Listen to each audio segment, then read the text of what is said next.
Hello everyone and welcome back to my YouTube series that is not about me.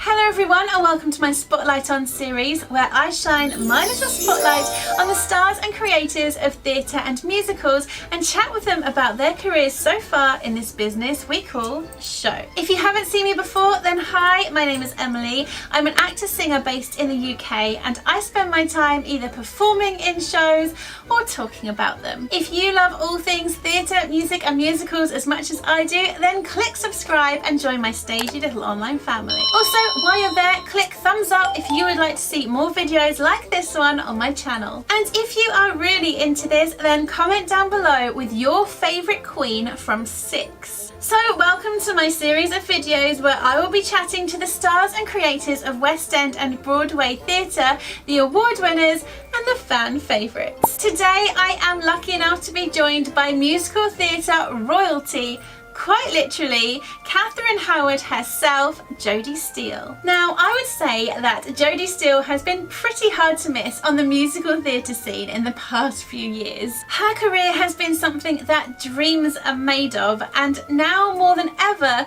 the fans of Six have made their queens superstars. But just in case you have yet to see the immense talent that is Miss JODIE Steele, let me fill you in on her career so far. JODIE graduated from the Guildford School of Acting in 2013 and it is fair to say that she hit the ground running. In 2013 alone she played the student in Three Composers, Three Countries, Rusty in Footloose, Young Sally in Follies, Mimi in Rent, Ivy in Bear the Rock Opera and Ikette in the Tina Turner Experience. Some people take a gap year after uni and JODIE does all the shows. A strong start for sure. JODIE then went on to play a huge number of roles in some iconic shows, some family favourites and even some new writing, including as Carmen Diaz in Fame, first cover Mum in Miracle on 34th Street, the lead role in The Theory of Relativity, Soul Girl and first cover Mary Magdalene in Bill Kenwright's Jesus Christ Superstar, Margot and first cover Elle and Brooke in Legally Blonde, Maid in War of the Worlds and Pickles in The Great American Trailer Park. Right, so this takes us up to 2017 where JODIE starts to take on some really iconic roles. Firstly, Elphaba in the UK and international tour of Wicked at only 25 years old. In 2018, she became the notorious Heather Chandler in Heathers the Musical at the Other Palace before transferring with the original cast to London's West End and the Haymarket Theatre and an extension to the original run. When Heathers closed, JODIE embarked on a run of Rock of Ages as the incredible Sherry Christian before landing her role of Catherine Howard in the UK tour of Six. In between all these incredible musical theatre adventures, JODIE also managed to fit in about half a dozen workshops for new musicals and even landed a role in a film. She performed in a concert for Arlene Phillips and even worked on a video game. So you may think that JODIE Steele sounds like a busy lady, but this isn't even the half of it. JODIE is also a fitness queen and is currently studying to become a personal trainer. Oh, and she also started her own company, JODIE Steele Associates, providing classes and workshops for students up and down the country. During lockdown, Miss Steele also took on a new job as a carer and she is currently juggling all these roles as we speak. How does she do it? Well, let's ask the multitasking queen herself. That's right! We have finally got to the part of the video that you came here for. Here is what happened when I caught up with JODIE Steele. Okay, so you have had a really great career so far, but when did your love of performing begin? When I was quite small, I wanted to be a pop star.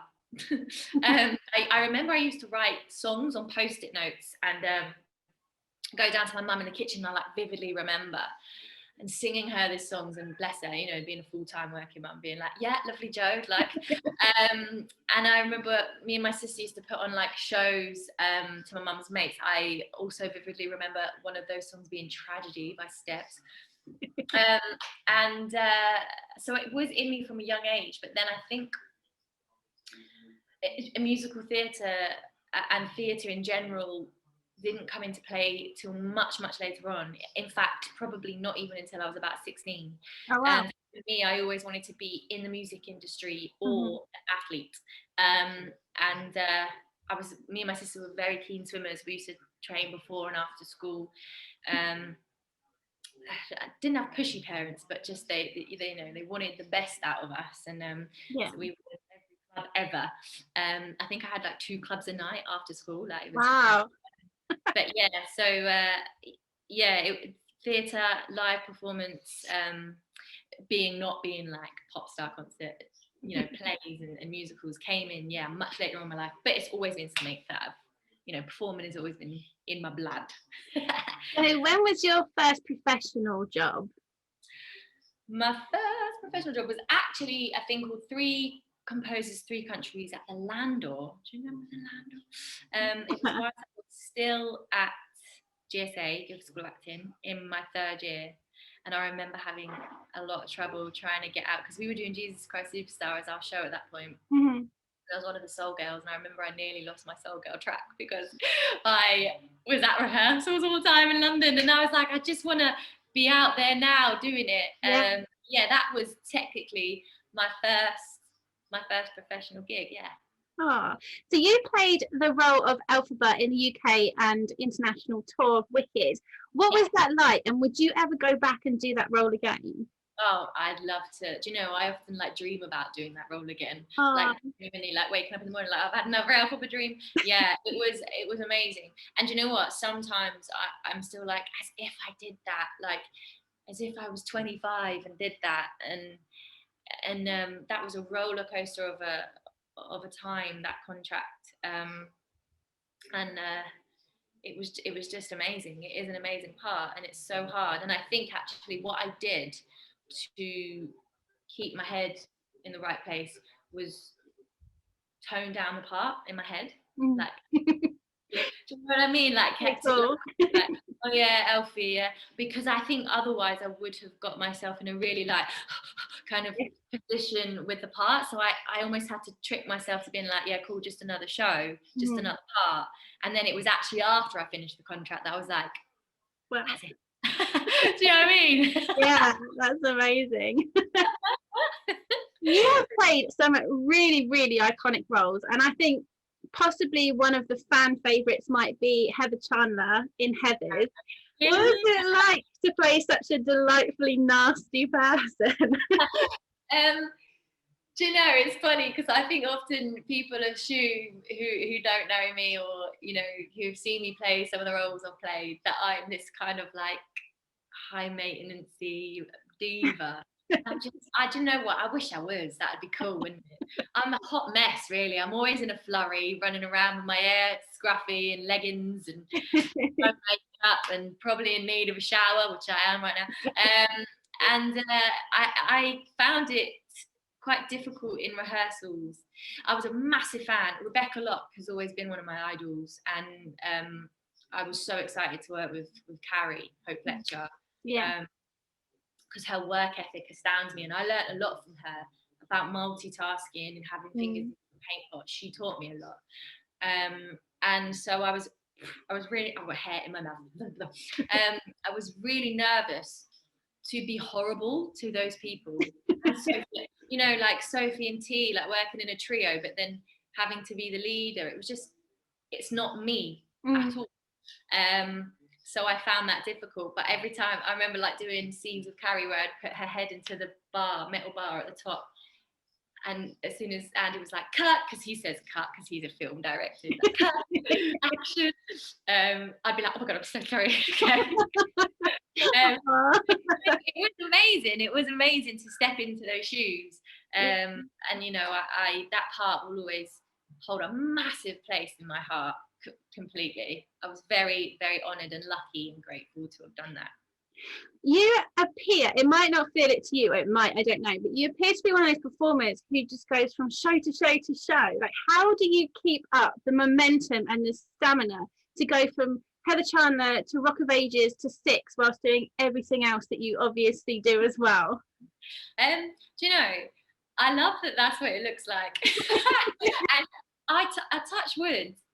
that my career continues forth. But I cannot express to you how much it shocks me every time I get a job, and pinch me moment every time, and how lucky I feel. I never take it for granted, and even more so this past year have I learned how lucky I've been. I know that I've got this like crazy work ethic, but I don't particularly think I will never be the most talented person in the room. I very much know that about myself. But no, honestly, no. Let me on it, shush. No, but honestly, I spend I have to avoid going on social media quite a lot because it's not so much jealous, it's more it frightens me when I see how talented everyone is around me. I'm like, oh my god, they're so amazing, like what am I doing? So I can't believe that I've done all the stuff that I've done, and I pray that it continues in that way, and I get to go into TV and some plays and stuff. But in terms of the juggling, I don't know. I'm stressed. Most of the time. I thought this year I'd take on a marathon, so I'm training for that now. Oh, wow. We bought a puppy called Buster, who's literally the best thing in my life, minus Liam, obviously, and my family. But he is just incredible, and so and we own a property now that, so it's like juggling trying to be like a woman, a real life working woman, and running JSA, my school. I'm also doing my personal training qualification at the moment, and I'm a carer, which I'm about to go on to after this for a shift. So honestly, I don't know, and I've taken on so much during the lockdown that I'm now starting to worry about when stuff goes back to normal, how I'm going to juggle it all. I just think you have to be up in the morning, take your coffee, and just go. And that is just what it is. Like even this morning, it was like, right, I've got to get up and do my housework because I've got to get it done now because there's no other time this weekend. So I'll go, and then my diary, this tiny little, I'm old school. If I lost this once, I have one every year, and I lost it once on the train, and it was like a breakdown because do you remember? I literally live by my diary, and it's like crossing out a new thing. It's like I should get a bigger one actually. Yeah, and just coffee, stress, and lists of stuff I need to do, and diary. That's how, and not a lot of time to chill. Yeah. So I wouldn't suggest it's the best way to live. I'm not going to be saying yes, this is how to do it, because it's definitely not. Well, when you got offered the role of Catherine Howard in Six, I guess that you wanted to be a pop star as a kid. I guess this is kind of a way of doing it, and you've certainly got a massive fan base. How is that? Because that show just looks mental. Do you know what? It's actually terrifying. There was so much, not pressure, but listen, Amy Atkinson is one of my best friends, and we chatted a lot about it when I got the role, and she was amazing, and I chat to her so much on a weekly basis anyway. But yeah, it was big shoes to fill because it had become a bit like Heather's, but probably more so, I think, now. It had become such an important thing to so many young people, not just young people, people my age, older, women, and trans men as well, who just love that show. Trans women, trans men, bisexual communities, pansexual communities. It is such a big deal. Gay communities is such a big deal to so many communities that ties us together, unites people, and so it was like, we got to do this well, like, and we had to take on these characters. And the beautiful thing about Six is that even though it technically is like a franchise show where it's the same thing, it's not, because Lucy Moss is so desperate for you to put your own personality into the part. And listen, big secret, but I had never watched Six when I got the part. I was going in fresh face. I've watched some of the YouTube videos, so I get in these comments and stuff like, God, Catherine Howard's so different. I really panicked. I went to Lucy. I was like, what am I doing? She's like, you're just a different Catherine Howard, like a bit more goofy, and because I am quite goofball. So it was nerve-wracking. I was worried that people were like, I don't like this take, but I think now that there are so many queens who have played the parts, that people have now just accepted that each time a new person plays that queen, it's going to be a new individual and their take on it.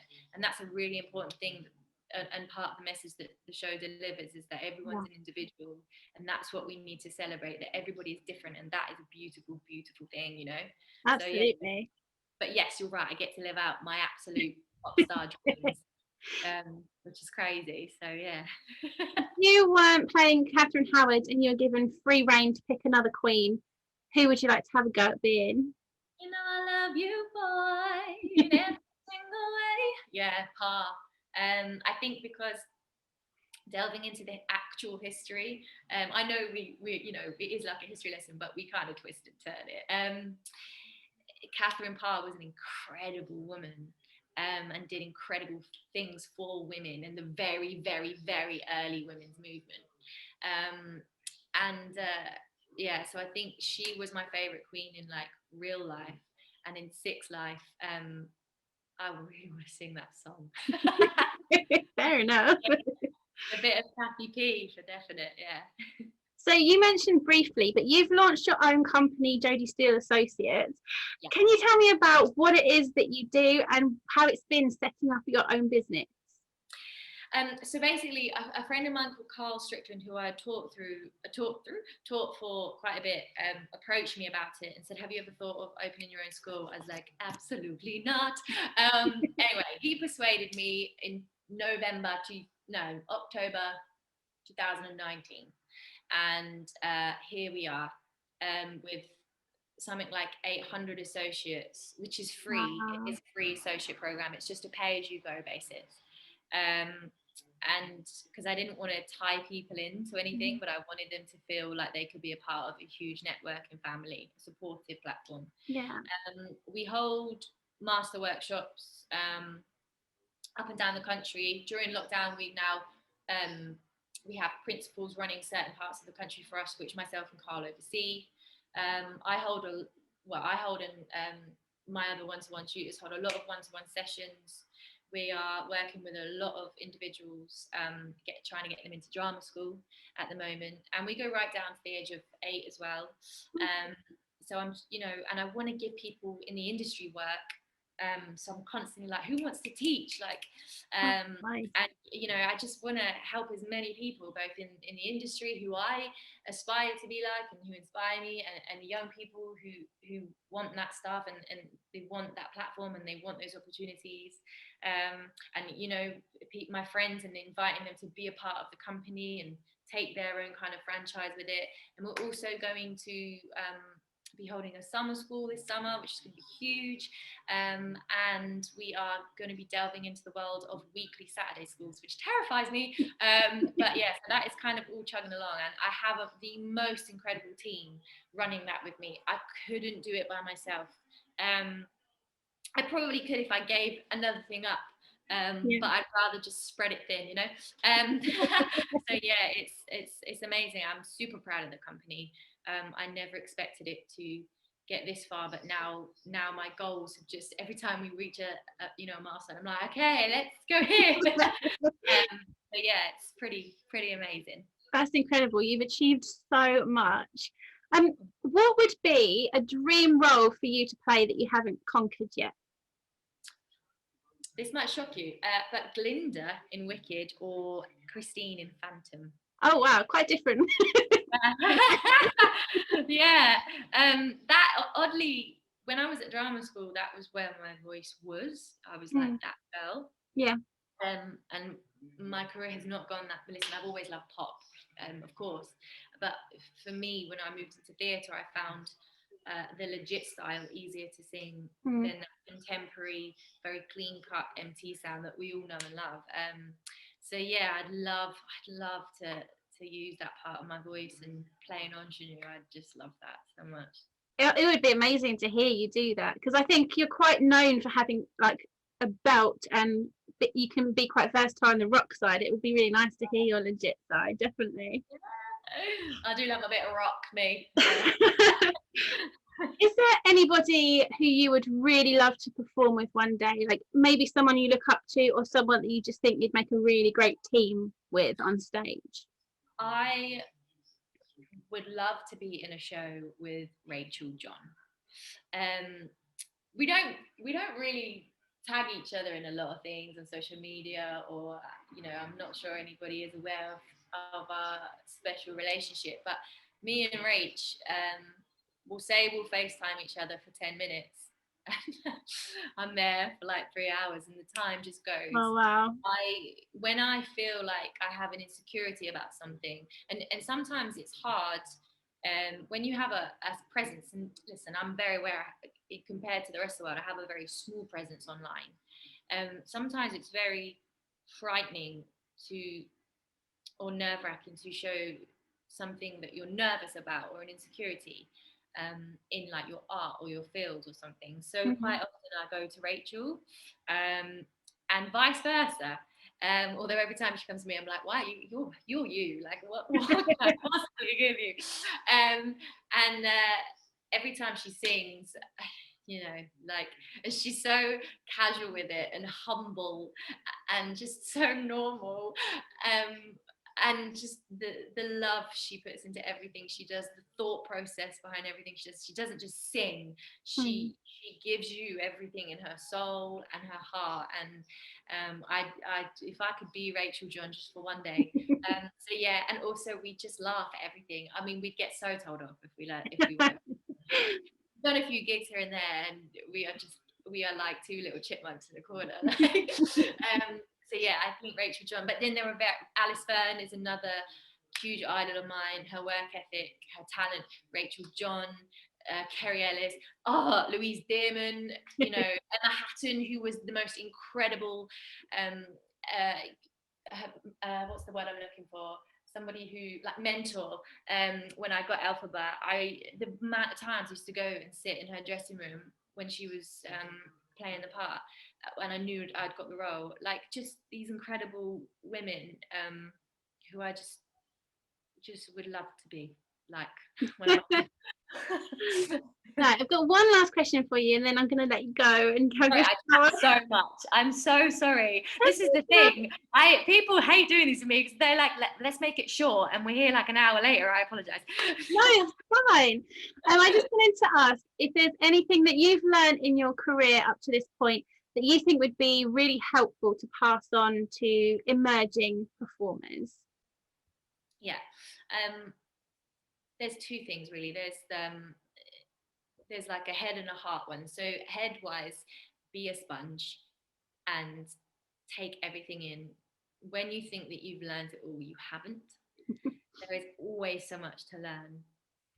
Even if, even when I work with fresh grads, I'm like, teach me everything, because they are fresh, right? They have all that training there on the surface, whereas mine's somewhere buried in my organs. Like, you've got to pull it out.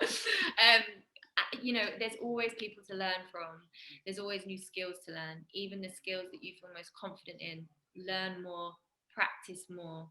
If you have some free time, of course, don't burn yourself out. But if you feel like, I've been a bit meh today, use that time to do something towards your craft, because it will help you in the long run, in the short run, you name it. Just do it. Just learn, ask questions, never be afraid to ask questions, and never be afraid to be that person that goes to class because you're not good at it. I think there's a stigma now that you must only go to a dance class or an acting class, singing class, whatever it is, probably more dance, if you're good at it. Yeah. I go to classes at Pineapple and I make a fool out of myself. I'm still so glad that I did that. I tried to do a commercial class last night online. It was hilarious. I was like, Liam, what happened to me? I used to love commercial, and I was like, because I need to make more time for that. So that was and then the heart one is, for me, I really struggle, as we all, it's such a common thing that's thrown around now, but I really struggle with getting anxious about things. And I judge myself a lot, and I compare myself a lot. And I think for your own heart, the safety of your heart is stay in your lane and trust that. Otherwise, you end up like lots of lanes and looking at all these cars crossing all these lanes. It just becomes one big mind map in your head of, oh my God, where am I going? If this person's going this way and this person, why am I not doing? It's too much. So just try to push that to the side, stay in your own lane, focus on your own achievements and your own progression, and just allow that flow, and that will protect this a little bit more, because it's a tough old industry. Yeah. So, yeah. Wow, very wise words. Thank you so much, Jodie. It's been an absolute pleasure chatting to you. I'm sorry that I chat so much, but thank you so much for having me. It's been an absolute pleasure. I really hope that you enjoyed me shining my little spotlight on Jodie Steele today. If you did, then please click that like button, and if you'd like to see more videos like this one, then hit subscribe, because I have so many ready and coming so soon on my channel. More incredible stars of the stage, award winners, directors and writers. You will not want to miss it. Take care, everyone. Bye. Hi, thank you so much for getting to this part of the video. I really appreciate you taking the time out of your day to watch. I'd love it if you could click subscribe so we can stay in touch, and a little like would be nice as well. So why don't you leave a comment, just say hi, or let me know any songs you like or anything you'd like to see me cover on this channel, and I will see you in the next video. Bye.